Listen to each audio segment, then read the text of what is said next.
শ্রীকৃষ্ণ চৈতন্য প্রভু জীবে দয়া করি,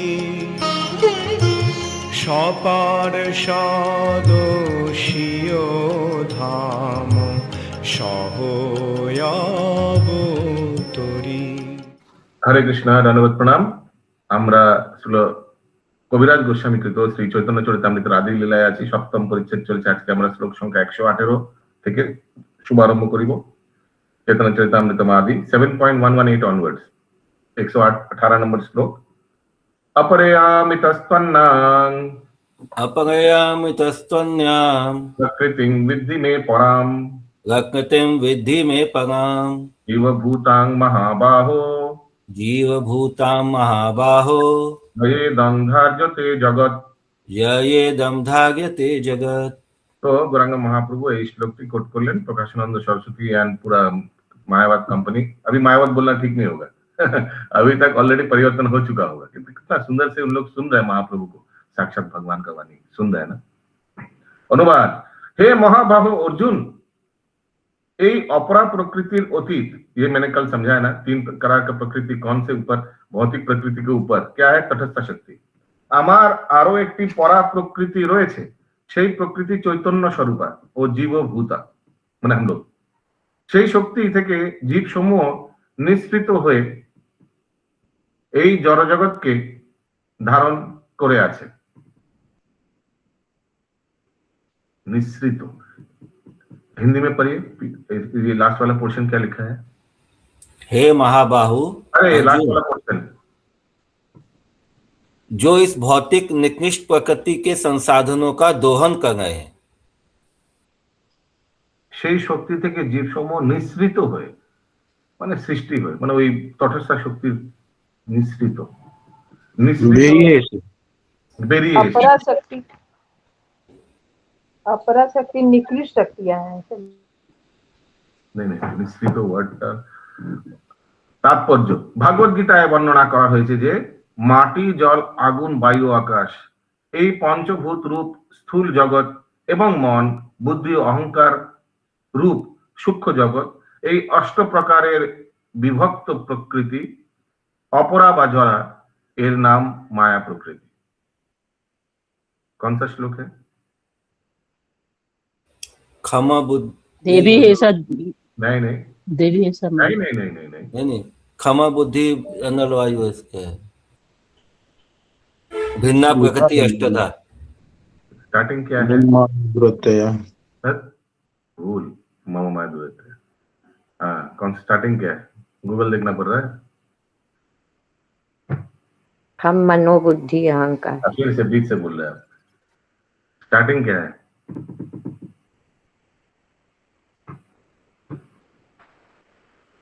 मनोबुद्धि अहंकार में भिन्न प्रकृति अष्टधा।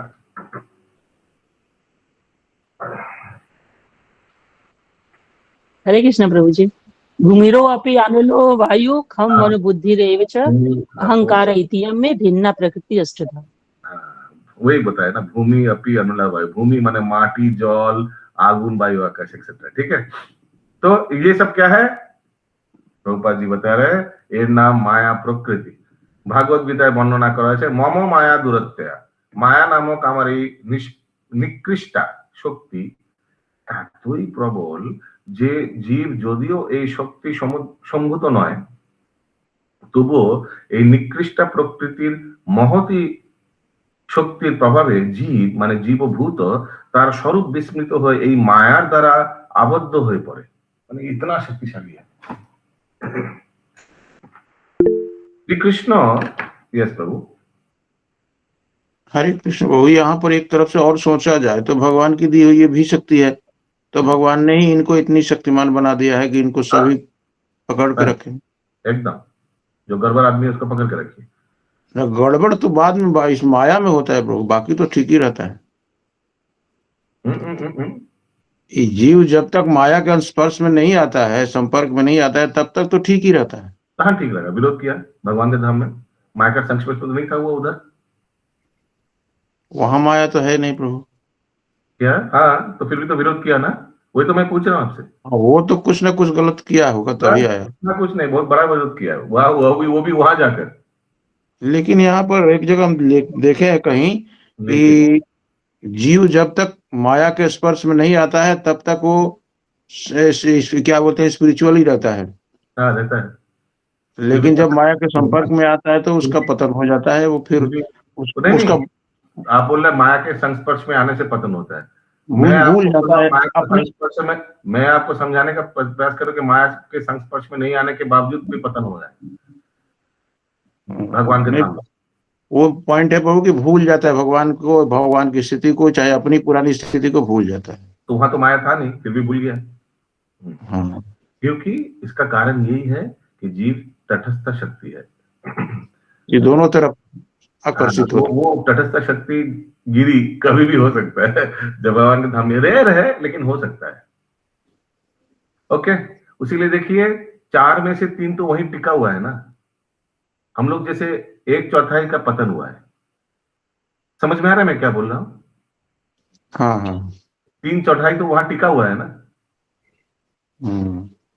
ওকে, শ্রীকৃষ্ণ স্পষ্টভাবে বলেছেন যে এই জড়া প্রকৃতির অতীত জীবভূত নামও আরো একটি উৎকৃষ্ট প্রকৃতি রয়েছে। সমস্ত জীব সেই উৎকৃষ্টা প্রকৃতি জাত, কিন্তু সেই উৎকৃষ্টা প্রকৃতি জাত জীব যখন জড়া প্রকৃতির সংস্পর্শে আসে তখন তার সমস্ত কার্যকলাপ সেই জড়া প্রকৃতিতেই সম্পাদিত হয়। পরম কারণ হচ্ছে শ্রীকৃষ্ণ জন্মাদর্শ যত, যিনি বিভিন্নভাবে ক্রিয়াশীল সমস্ত শক্তির উৎস। ক্রিয়াশীল সমস্ত শক্তির উৎস। ভগবানের উৎকৃষ্ট ও নিকৃষ্টা উভয় শক্তি রয়েছে এবং তাদের মধ্যে পার্থক্য হচ্ছে যে উৎকৃষ্টা প্রকৃতি বাস্তব, কিন্তু নিকৃষ্টা প্রকৃতি সেই উৎকৃষ্টা প্রকৃতির প্রতিফলন, প্রতিবিম্ব, রিফ্লেকশন।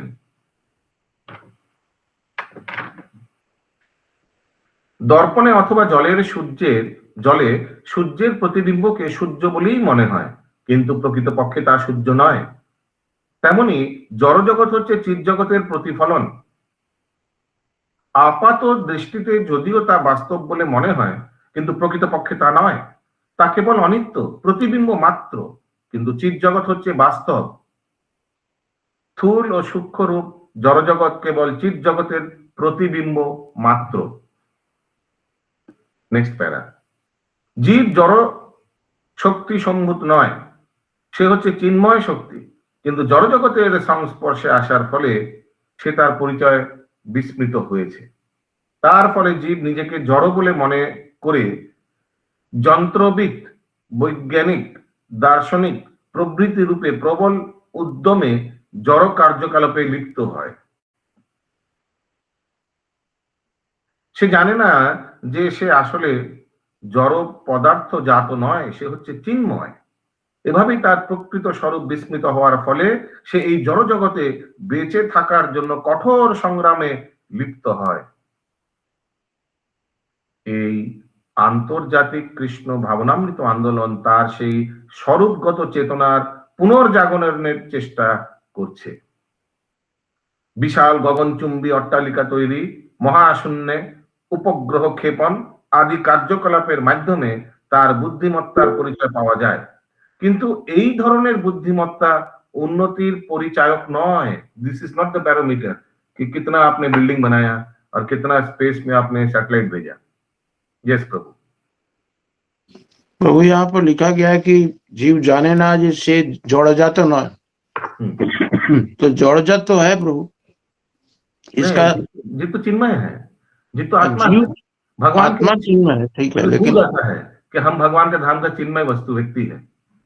हाँ, तो यहाँ पर भगवान जब आते हैं तो वो चिन्मय शरीर भी उनका रहता है, लेकिन जीव को तो वही जड़ मिलता है। हाँ मिलता है, तो इसलिए भूल जाते हैं वो वी फॉरगेट कि हम लोग भगवान के धामवासी है, हम लोग आत्मा है, लेकिन हम लोग अपना परिचय शरीर से ही देते हैं ना। कोई अगर हम लोग का बायोडाटा में कोई लिखता है आई एम सोल, कोई आप लोग ने रेज्यूमे बनाया? ऐसा कोई नहीं बनाया ना। क्या लिखता है? मेरा नाम ये फलाना है, मैं ये पढ़ाई किया हूँ, मेरे को ये भी आता है। ऐसे वैसे लिखते हैं हम लोग। उस शरीर को संबोधित किया जाता है। शरीर को संबोधन किया जाता है तो जीव भूल जाता है ना। कोई लिखता है बायोडेटा में, रेज्यूमे में, I am soul, I am Krishna's eternal servant, ऐसे लिख के कोई भेजा कोई रेज्यूमे बॉस को? না। তার জানা উচিত যে তার একমাত্র কর্তব্য হচ্ছে এই জড়জগতের বন্ধন থেকে মুক্ত হওয়া। যেহেতু জড় কার্যকলাপে তার মন নিমগ্ন থাকার ফলে তার বারংবার এই জড়জগৎ জড়দেহ ধারণ করতে হয়, এবং যদিও সে ভ্রান্তভাবে নিজেকে অত্যন্ত বুদ্ধিমান বলে দাবি করছে, কিন্তু জড়জগতের পরিপ্রেক্ষিতে সে মোটেই বুদ্ধিমান নয়। আমরা যখন कृष्ण भावनामृत आंदोलन तो उसीलिए जितना भी साइंटिस्ट वाइंटिस्ट जितना भी हम लोग देख के बोलते बाबा হ্যাঁ কত পড়াশোনা করেছে, হ্যাঁ কত বুদ্ধিমান, নাসায় চাকরি করছে, এখানে চাকরি করছে, বড় কত টাকা পাচ্ছে, কত জ্ঞানী, এভাবে আমরা বলবো না? কিন্তু এখানে প্রভুপাদ জি কি বলছেন, জড় জগতের পরিপ্রেক্ষিতে সে মোটেই বুদ্ধিমান নয়। কারণ কি? এই জন্ম মৃত্যু জরা ব্যাধির চক্রেই ঘুরতে ঘুরতে থাকবে, যতই এসব ভৌতিক জ্ঞান থাকুক কিনা বেরোতে পারবে না। পক্ষান্তরে একটি সাধারণ ব্যক্তি যে অশিক্ষিত কিন্তু ভক্ত ভগবান শ্রীকৃষ্ণের, সে কিন্তু এখান থেকে বেরিয়ে যাবে, ভগবদ্ধামে ফিরে যাবে। তার কিন্তু গ্যারান্টি তার নেক্সট জন্ম মনুষ্য শরীর হবে আর ভগবানের ধামে হবে। কিন্তু এই সায়েন্টিস্ট যে এত পড়াশোনা করেছে, এত খেটেছে, এত টাকা বেতন পাচ্ছে, কিন্তু সে কিন্তু পরের জন্মে বাকি 80 লক্ষের মধ্যেই ঘুরে বেড়াবে। আমরা যখন কৃষ্ণ ভাবনামৃত আন্দোলনের কথা বলি, যা মানুষের যথার্থ বুদ্ধিমত্তার বিকাশ করার পথ প্রদর্শন করছে, তখন বদ্ধজীব এই আন্দোলনকে ভুল বোঝে। জড়জাগতিক কার্যকলাপে সে এতই মগ্ন যে সে বুঝতে পারে না বড় বড় বাড়ি তৈরি করা, চওড়া রাস্তা তৈরি করা আর গাড়ি তৈরি করার ঊর্ধ্বে তার আরো কোনো উন্নতর কার্য থাকতে পারে যা প্রকৃত বুদ্ধিমত্তার উপর প্রতিষ্ঠিত। এটি হচ্ছে মায়া অপরিত্যজ্ঞান বা মায়ার প্রভাবে বুদ্ধি ভ্রষ্ট হওয়ার প্রমাণ। জীব যখন এই ভ্রান্ত ধারণা থেকে মুক্ত হয় তখন তাকে বলা হয় মুক্ত জীব। এভাবেই কেউ যখন যথার্থ মুক্তি লাভ করে তখন সে আর এই জড় জগতের পরিপ্রেক্ষিতে নিজের পরিচয় প্রদান করে না। মুক্তির লক্ষণ হচ্ছে জড়জাগতিক কার্যকলাপে ভ্রান্তভাবে লিপ্ত থাকার পরিবর্তে চিন্ময় কার্যকলাপে মগ্ন হওয়া। রিভল, কিतना সুন্দর ডেফিনিশন অফ মুক্তি। অপ্রাকৃত প্রেম ভক্তি হচ্ছে চিন্ময় জীবাত্মার চিন্ময় কার্যকলাপ। মায়াবাদীরা চিন্ময় কার্যকলাপের সঙ্গে জড় কার্যকলাপের পার্থক্য বুঝতে পারে না, কিন্তু ভাগবত গীতায় 18 অধ্যায়ে 26 সংখ্যা শ্লোকে প্রতিপন্ন হয়েছে যে মাঞ্চয়ো ব্যভিচারিণে ভক্তি যোগেন সেবতে সগুণান সমতীতে তান ব্রহ্ম ভূয়ায় কল্পতে। যিনি অব্যভিচারিণী ভক্তি যোগে চিন্ময় কার্যকলাপে যুক্ত হয়েছেন, তিনি তৎক্ষণাৎ ব্রহ্মভূত স্তরে উন্নীত হন। তখন আর তিনি এই জড় জগতে স্থিত থাকেন না, তখন তিনি চিন্ময় স্তরে অধিষ্ঠিত हन। यद्यपि जड़ जगत में है व्यक्ति, लेकिन भगवान का सेवा में जब लग जाते हैं पूरा पूरी, तो वो चिन्मय स्तर में। भगवत भक्ति হচ্ছে চেতনার পূর্ণ বিকাশ বা পুনর্জাগরণ। জীব যখন সদ্গুরুর নির্দেশনায় চিন্ময় ভগবত ভক্তি সম্পাদন করে তখন সে পূর্ণ জ্ঞান প্রাপ্ত হয় এবং হৃদয়ঙ্গম করতে পারে যে সে ভগবান নয়, পক্ষান্তরে সে হচ্ছে ভগবানের নিত্য দাস। শ্রী চৈতন্য মহাপ্রভু সেই সম্বন্ধে বলেছেন, জীবেরও স্বরূপ হয়ে কৃষ্ণের নিত্য দাস। যতক্ষণ পর্যন্ত না কেউ এই সিদ্ধান্তে উপনীত হয়েছে বা হচ্ছে, ততক্ষণ তাকে অজ্ঞানের অন্ধকারে আচ্ছন্ন থাকতে হয়। ভাগবত গীতায় 7ম অধ্যায়ের 19 সংখ্যা শ্লোকে সেই তত্ত্ব প্রতিপন্ন করে ভগবান বলেছেন, বহুনাং জন্মনাং অন্তে জ্ঞানামাম প্রপদ্যতে সমত্মা সুদুর্লভ। বহু বহু জন্ম জন্মান্তর জীব সংগ্রামে লিপ্ত থেকে এবং জ্ঞানের অন্বেষণ করে কেউ যখন পূর্ণ জ্ঞানে অধিষ্ঠিত হয় তখন সে আমার শরণাগত হয়। এই ধরনের মহাত্মা অত্যন্ত দুর্লভ, অতএব মায়াবাদীদের যদিও অত্যন্ত জ্ঞানী বলে মনে করা হয়, কিন্তু তবুও তারা পূর্ণ জ্ঞান লাভ করতে পারেনি। সেই পূর্ণ জ্ঞানে উপনীত হতে হলে তাদের অবশ্যই স্বতঃস্ফূর্ত ভাবে শ্রীকৃষ্ণের শরণাগত হতে হবে। চৈতন্য মহাপ্রভু চৈতন্য চরিতামৃত বলতে কোটি জ্ঞানের মধ্যে এক যোগী আর কোটি যোগের মধ্যে এক ভক্ত, সেটাও দুর্লভ, কৃষ্ণ ভক্ত। সেই শ্লোকটা আমার সকালবেলায় শুনছিলাম, প্রভুপাদ বলছিলেন, এই শ্লোকটা আমি তো খুঁজি। কোটি যোগীর, বলুন প্রভু। हरे कृष्ण हरि बोल, राधे राधे। তার আলটিমেট প্রভুজি যে আধ্যাত্ম জ্ঞানী জ্ঞানী, আদার্স জ্ঞান অজ্ঞান। এতক্ষণ যা আমরা শুনলাম তাতে আমরা এটাই আমার রিয়ালাইজ হলো যে আধ্যাত্ম জ্ঞানই একমাত্র জ্ঞান, আর যত জ্ঞান আছে অজ্ঞান। একদম। হরে কৃষ্ণ। ওই জন্য জড়জগতের জ্ঞানকে বলা হয় জ্ঞান, আর কৃষ্ণ তত্ত্বকে বলা হয় বিজ্ঞান। The difference between জ্ঞান and বিজ্ঞান is জ্ঞান means information. তো আধ্যাত্মিক জগতে যত বায়োলজি, কেমিস্ট্রি, ফিজিক্স, ম্যাথস এগুলো কি আছে? These are information.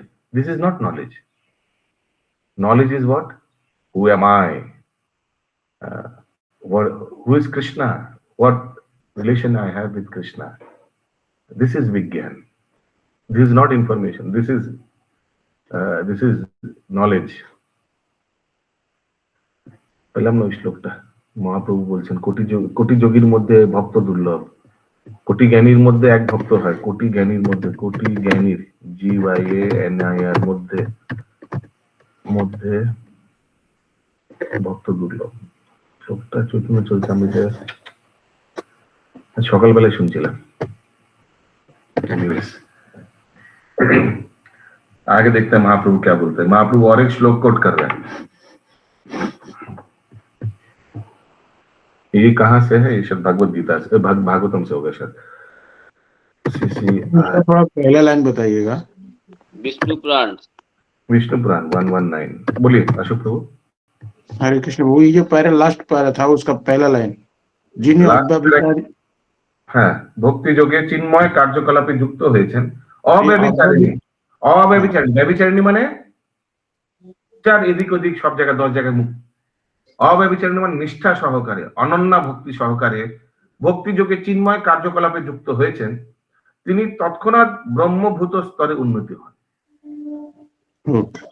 ওকে, ঠিক। শ্লোকা নাম্বার 119। विष्णु शक्ति परा प्रोक्ता, विष्णु शक्ति परा प्रोक्ता, क्षेत्रज्ञाख्या तथा परा, क्षेत्रज्ञाख्या तथा परा, अविद्या कर्म संज्ञान, अविद्या कर्म संज्ञान्या, तृतीय शक्तिर इष्यते। तृतीया शक्तिरिष्यते। অনুবাদ। এই শ্লোকটি বিষ্ণু পুরাণ থেকে উদ্ধৃত। বিষ্ণু শক্তি 3 প্রকার: পরা, ক্ষেত্রজ্ঞা ও অবিদ্যা।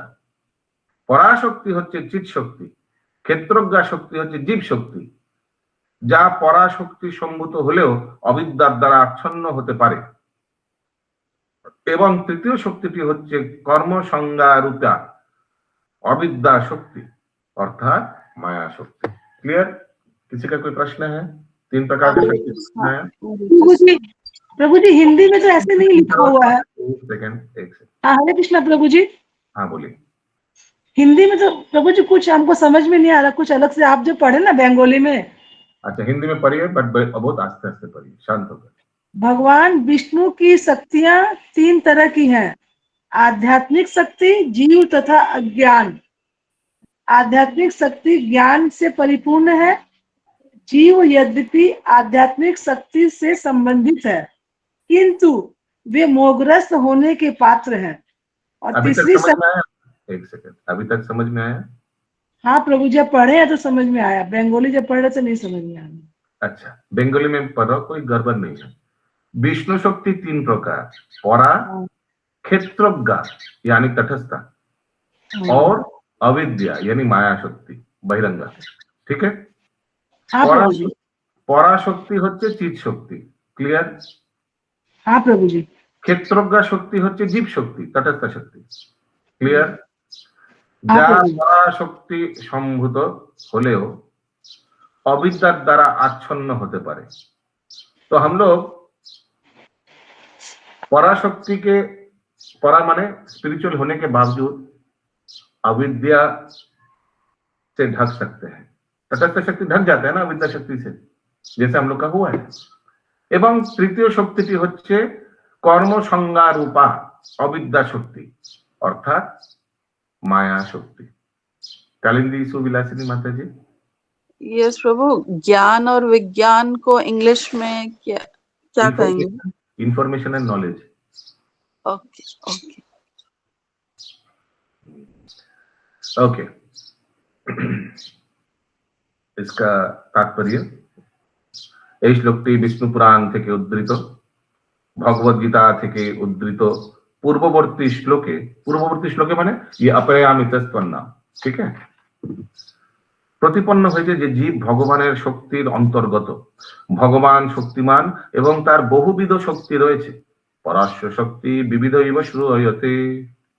এখন বিষ্ণু পুরাণ থেকে উদ্ধৃত এই শ্লোকটিতেও তা পুনরায় প্রতিপন্ন হয়েছে।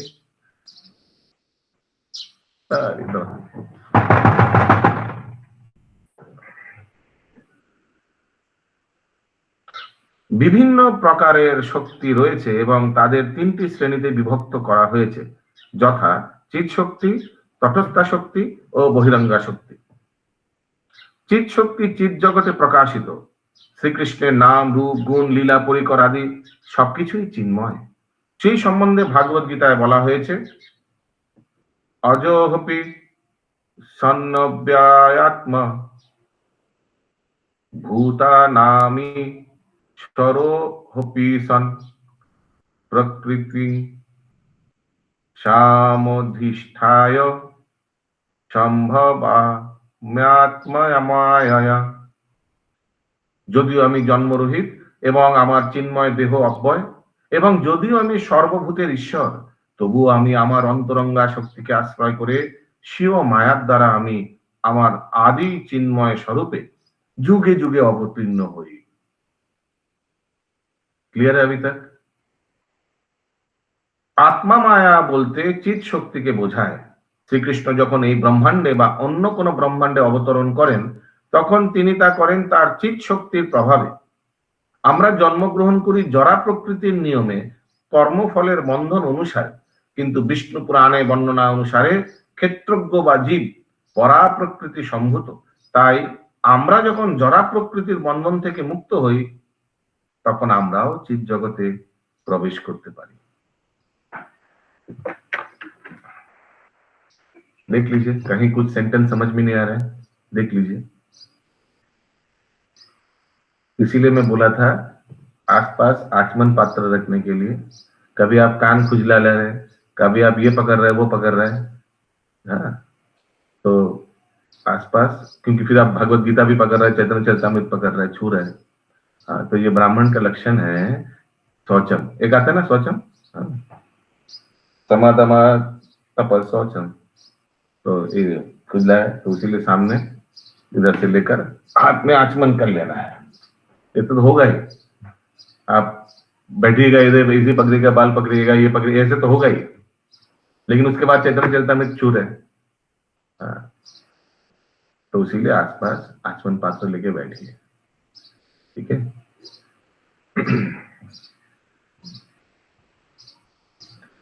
জরা প্রকৃতি হচ্ছে অবিদ্যা শক্তি বা চিৎ জগতে সম্বন্ধে পূর্ণ অজ্ঞান। ক্লিয়ার? জড় জগতে জীব জরা প্রকৃতির বিস্তারের মাধ্যমে জড়সুখ ভোগের আশায় নানা রকম সাকাম কর্মে লিপ্ত হয়। এই কলিযুগে তা অত্যন্ত প্রবলভাবে প্রকাশিত, কেননা মানব সমাজ চিন্ময় প্রকৃতি সম্বন্ধে সম্পূর্ণভাবে অজ্ঞ থেকে জড়জাগতিক কার্যকলাপের মহতি আয়োজনে ব্যস্ত। এই যুগের মানুষ তাদের চিন্ময় স্বরূপ সম্বন্ধে প্রায় সম্পূর্ণরূপে অজ্ঞ। তারা মনে করে যে জড় উপাদানগুলি থেকে তাদের সৃষ্টি হয়েছে এবং সেই জড়দেহটির বিনাশে সবকিছুই শেষ হয়ে যাবে। তাই তারা সিদ্ধান্ত করে যে জড় ইন্দ্রিয় সমন্বিত এই জড় দেহটি যতক্ষণ রয়েছে ততক্ষণ পূর্ণ মাত্রায় ইন্দ্র সুখ উপভোগ করে যেতে হবে।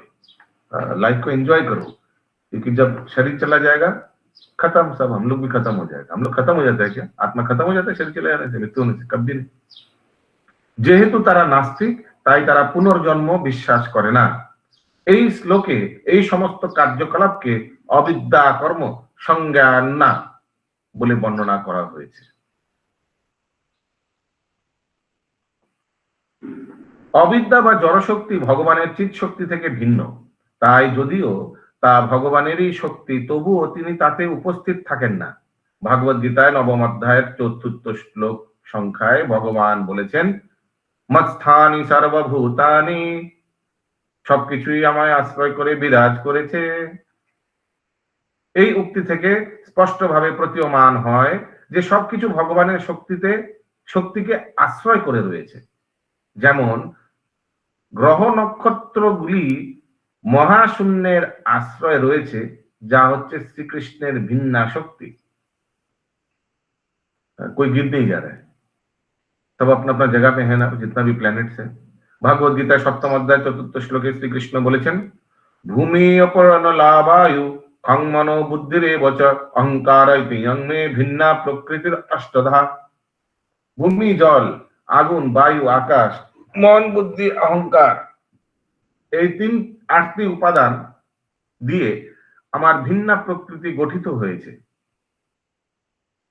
আপাত দৃষ্টিতে মনে হয় যেন ভগবানের ভিন্না প্রকৃতি স্বতন্ত্রভাবে ক্রিয়া করছে, কিন্তু এখানে বলা হয়েছে যে যদিও সেই শক্তিগুলি অবশ্যই বাস্তব, কিন্তু সেই শক্তিগুলি ভিন্ন মাত্র, स्वतंत्र नয়। कोई प्रश्न है अभी तक? देख लीजिए, इसको थोड़ा समझाइए ना। इसको थोड़ा समझाइए। किसको? अभी अभी आपने जो पढ़ा। अभी हमने बहुत कुछ पढ़ लिया, आप हमको बताइए किसको, बी स्पेसिफिक। ये लाइन समझ नहीं आया।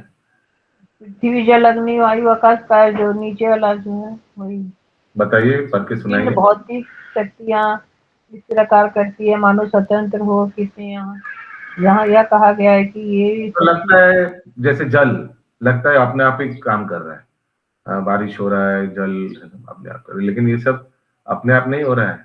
जैसे सूर्य लग रहा है एकदम एज पर शेड्यूल, सुबह सुबह उठ जाते हैं, लग रहा है सूर्य अपने आप ही काम कर रहा है, किसी का सुनता नहीं है, अपने आप देखिए सुबह उठ जाता है, सुबह आ जाता है डेली।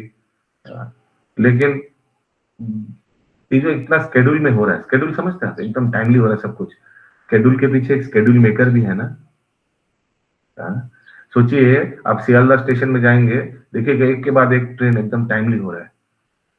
आप देखेंगे शायद एक एक दिन में 2000-3000 ट्रेन जाता है, तो आपको लगेगा अरे वाह अपने आप सब कुछ हो। अरे अपने आप कुछ नहीं, उसके पीछे बहुत बड़ा फोर्स है, और बहुत बड़ा टीम है, और इस टीम के पीछे एक मैनेजर भी है जो सब कुछ, ये सब जिसके अंडर में सब कुछ हो रहा है ना।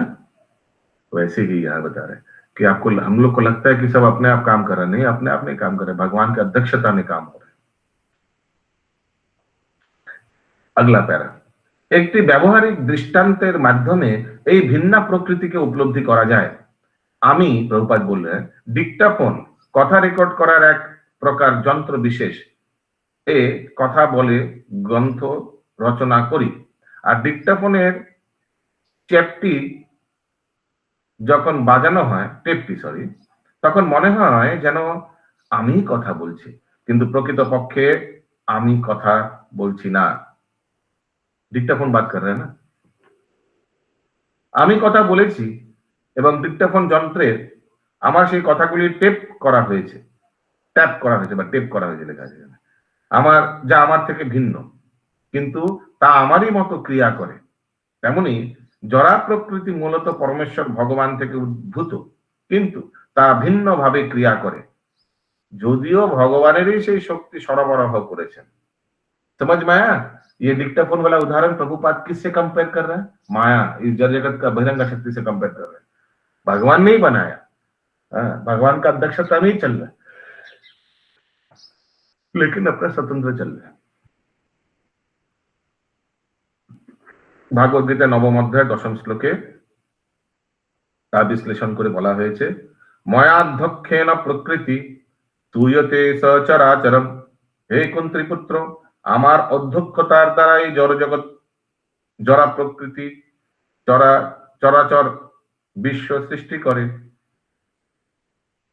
পরমেশ্বর ভগবানের অধ্যক্ষতায় আপাত দৃষ্টিতে মনে হয় যেন জরা প্রকৃতি স্বতন্ত্রভাবে ক্রিয়া করছে, কিন্তু প্রকৃতপক্ষে তা स्वतंत्र नॉय। जैसे मैंने सूर्य के उदाहरण दिया, अपने आप लग रहा है उठ रहा है जा रहा है, हाँ ये अपने आप ही चलता है, नहीं वो चल रहा है भगवान का अध्यक्षता। तो इसीलिए बहुत लोग, हम भी उसमें से एक है, आगे इस्कॉन में आने के आगे हमको अगर कोई पूछे ना भगवान कौन है, तो हम यूजुअली आसमान में दिखा के बोलते वो एक बहुत बड़ा लाइट है, सब कुछ नियंत्रण कर रहा है, ऐसे ही बोलता थे मैं। বিষ্ণু পুরাণ থেকে উদ্ধৃত এই শ্লোকটি পরমেশ্বর ভগবানের শক্তিকে 3টি ভাগে ভাগ করা হয়েছে, যথা ভগবানের চিৎ শক্তি বা অন্তরাঙ্গ শক্তি, তটস্থা বা ক্ষেত্রজ্ঞ জীব শক্তি এবং পরমেশ্বর ভগবান থেকে ভিন্না বহিরঙ্গা শক্তি বা জড় শক্তি, যা স্বতন্ত্রভাবে ক্রিয়াশীল বলে প্রতীয়মান হয়। শ্রীল ব্যাসদেব যখন ধ্যান ও আত্মা উপলব্ধির মাধ্যমে পরমেশ্বর ভগবানকে দর্শন করেন, তখন তিনি ভগবানের পশ্চাতে দণ্ডায়মানা মায়া শক্তিকেও দর্শন করেছেন। অপশ্চাৎ পুরুষং পুণ্যং মায়াঞ্চ তৎপায়শ্রময়ম। ব্যাসদেব বুঝতে পেরেছিলেন যে এটি হচ্ছে ভগবানের ভিন্না বা মায়া শক্তি, যা জীবের জ্ঞান আচ্ছন্ন করে। জয়া সমোহিত জীব আত্মনা ত্রিগুণাত্মকাম।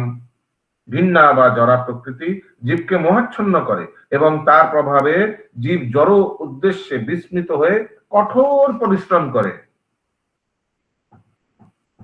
জীবনের उद्देश्य विस्मित हुए कठोर परिश्रम करे, भूल जाता है कि क्यों, उसका जीवन का क्या उद्देश्य है। कोई लाइन समझ में नहीं आ रहा है, कोई सेंटेंस।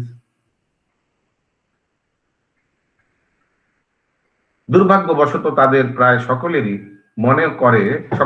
মনে করে যে তাদের দেহটি হচ্ছে তাদের স্বরূপ এবং জড় ইন্দ্রিয়গুলি উপভোগ করাই হচ্ছে তাদের জীবনের চরম লক্ষ্য, কেননা মৃত্যুর পর সবকিছু শেষ হয়ে যাবে। इसलिए खाओ पियो ऐश करो मौज करो, कौन देखा है क्या होगा पुनर्जन्म।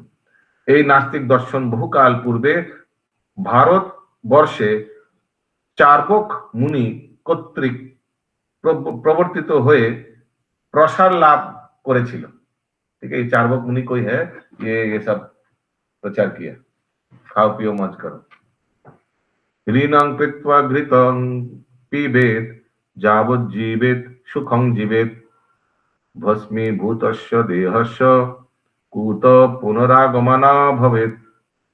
তার মতবাদ হচ্ছে যে যতদিন পর্যন্ত জীব আছে ততদিন যতটুকু পারা যায় ঘি খেতে হবে, মানে ইন্দ্র তৃপ্তি করনা পড়েগা, समझ में आ रहा है।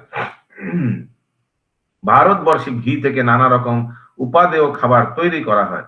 যেহেতু সকলেরই ভালো খাবার খেতে চায়, তাই যত সম্ভব ঘি খাওয়ার জন্য চার্বক মুনি উপদেশ দিয়েছেন। কেউ বলতে পারে আমার টাকা নেই, তাহলে আমি ঘি কিনবো কি করে? তাই চার্বক মুনি বলে গেছেন, তোমার যদি টাকা না থাকে তাহলে ভিক্ষা করে হোক, ধার করে হোক অথবা চুরি করে হোক, যেভাবেই হোক না কেন ঘি সংগ্রহ করে জীবনটাকে উপভোগ করো। आप लोग कौन कौन इनका आश्रम ज्वाइन करते हैं? कोई नहीं करेगा प्रभु जी। नहीं, कोई नहीं, नोबडी। वाह वाह, सब प्योर डिवोटी चाहिए। हम तो करते हैं। जब तक मेरा शरीर नहीं है तब तो भगवान नहीं है, कोई भक्ति नहीं है। जब तक शरीर है, जब तंदुरुस्त है तब भगवान है, आध्यात्मिक है, ज्ञान है, बुद्धि है, सब कुछ है। हरे कृष्ण। घी खिलाइए पेट भर के, ठीक है। अगले बार घी हजम होता, तो घी हजम होता है, कुछ बोल नहीं रहे, आराम से। ओके। যদিও কেউ আপত্তি করে বলে যে ঋণ করা অথবা চুরি করার মতো অবৈধ কর্ম করলে পরবর্তী জীবনে তার फल भोग करते হবে, लेकिन ये बोलेगा परवर्ती जीवन ही नहीं है, ऋण का क्षण होता ही नहीं है, चोरी करो मारपीट करो जो भी है बस छीन के ले लो। তার উত্তরে চার্বক মুনি বলেছেন ফল ভোগ করার দায়িত্ব নেই, কেননা মৃত্যুর পর দেহ যত ভস্মীভূত হয়ে যাবে তখন সবকিছু শেষ হয়ে যাবে। क्या कौन सा था ये चार्वक मुनि? हरे कृष्ण। नाम भी वैसे। একে বলা হয় অজ্ঞান। ভগবত গীতা থেকে জানা যায় যে দেহের বিনাশ হলেও আত্মার বিনাশ হয় না। না হন্নতে হন্ন माने शरीरे। कौन सा श्लोक है, जल्दी बताइए। प्रभु जी 2.13 हाँ करेक्ट। नायम भूत्वा भविता वा न भूयात्। দেহের বিনাশ মানে হচ্ছে অপর আরো একটি দেহের লাভ করা, তথা দেহান্তরা প্রাপ্তি। তাই এই জড় জগতে অবৈধ কর্ম করা বা পাপ কর্ম করা অত্যন্ত বিপজ্জনক। আত্মা ও তার দেহান্তর সম্বন্ধে কোনো জ্ঞান না থাকার ফলে মানুষ মায়ার প্ররোচনায় নানা রকম পাপ কর্মে লিপ্ত হয়। তারা মনে করে যে চিন্ময় অস্তিত্ব সম্বন্ধে কোনো জ্ঞান ছাড়াই কেবল জড় জ্ঞানের প্রভাবে তার সুখী হতে পারে। তাই জড়জগৎ এবং তার কার্যকলাপকে এখানে অবিদ্যা কর্ম সংজ্ঞান না বলে বর্ণনা করা হয়েছে। পরমেশ্বর ভগবান থেকে ভিন্না জড়া প্রকৃতির প্রভাবে আচ্ছন্ন মানুষের অজ্ঞান অন্ধকার বিদূরিত করে তাদের স্বরূপের পুনরুজ্জীবনের জন্য ভগবান এই জড়জগতে অবতরণ করেন। যদা যদা হি ধর্মস্য গ্লানির্ভবতি ভারত। জীব যখন তার স্বরূপ থেকে ভ্রষ্ট হয় তখন ভগবান এসে তাদের শিক্ষা দেন। সর্বধর্মান পরিত্যজ্য মাম একং শরণং ব্রজ। হে জীবগণ, তোমাদের সব রকম জড় কার্যকলাপ পরিত্যাগ করে কেবল আমার শরণাগত হও, তাহলেই আমি তোমাদের রক্ষা করিব। চার্বাক মুনির নির্দেশ হচ্ছে ঘি ক্রয় করার জন্য ভিক্ষা করা, ধার করা অথবা টাকা চুরি করার উচিত এবং জীবনকে উপভোগ করা উচিত। ঋণং কৃত্বা ঘৃতং পিবেত। এভাবেই দেখা যায় যে ভারতবর্ষের সব থেকে বড় নাস্তিকেও निर्देश দিচ্ছে ঘি খাওয়ার জন্য, মাংস খাওয়ার জন্য নয়। देखिए चार्वाक मुनि যদিও भोग करने के लिए बोल रहे सबको, लेकिन गलत चीज घी खाओ। घी तो अच्छा है शरीर के लिए, गौ माता का प्रोडक्ट है। মানুষ যে বাঘ অথবা কুকুরের মতো মাংস খাবে তা কেউ কখনো কল্পনাও করতে পারতো না, কিন্তু আজকালকার মানুষ এতই অধঃপতিত হয়েছে যে তারা পশুর মতো হয়ে গেছে। সুতরাং আধুনিক সভ্যতাকে মানব সভ্যতা বলা যায় না। এখানে রহিল গ্রন্থ অমৃত লহরী, এখানে রহিল গ্রন্থ অমৃত লহরী, বদন ভরিয়া সবে বল হরি হরি। বদন ভরিয়া সবে বল হরি হরি। হরি হরি হরি। জয় জয়।